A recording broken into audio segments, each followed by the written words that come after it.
કેમ કે અગર કોઈ ઈચ્છા પૂર્તિ કરવા માટે કોઈ પણ માતાની ઉપાસના કરશો ને તો જેટલું એ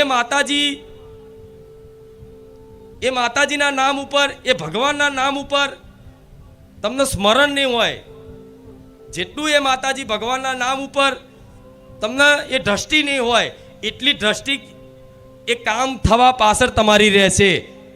કે આજે એક દીવો કર્યો, હારું કામ ના થયું, આટલા નામ જપ કર્યા, કામ ના થયું, આટલું પુણ્યદાન કર્યું, કામ ના થયું, આટલી ગાયોની સેવા કરી, કામ ના થયું.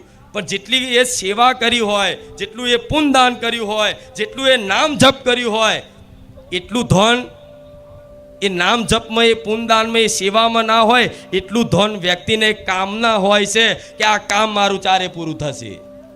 જેટલો વિચાર આમાં લગાવો છે એટલો જ વિચાર જો કદાચ એ નામ જપમાં, સેવામાં, શું એ નામ જપમાં, એ સેવામાં અને પૂજામાં લગાવો ને તો એ ભક્તનું જલ્દી કલ્યાણ થઈ જાય. એ વાતનો વિશ્વાસ રાખજો.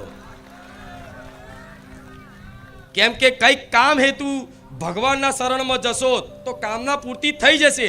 રૂપિયાવાળા બનવું છે તમારે તો માતા એવું કહીશ કે રામ નામ જપી જો, એક ધારી રામ નામ જપી જો અને એક જ લક્ષ્ય રાખો કે મારે માં પૈસાની કમી છે, મારા જીવનમાં કંઈક નો કંઈક ધન પ્રાપ્તિ થાય, કંઈક નો કંઈક લાભ થાય. માં એવી કૃપા કર, આટલી મારે પૈસાની જરૂર છે, આ ત્યાં તારા કીધા અનુસાર હું આજથી નિરંતર રામ નામ જપ કરું છું. રામ નામ જપ કરતા કરતા કરતા કરોડો ઉપર પહોંચે ને, મનથી ભાવથી કરોડો ઉપર. એટલે આપે રૂપિયે તમે વિચાર્યું નહીં, ધાર્યું નહીં, તોથી રૂપિયા આવે.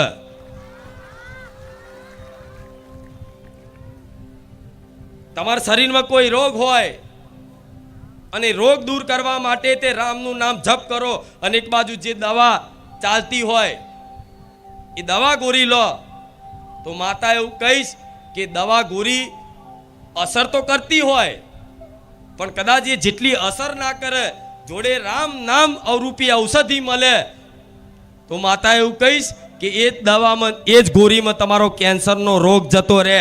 એનું નામ મારો રામ છે.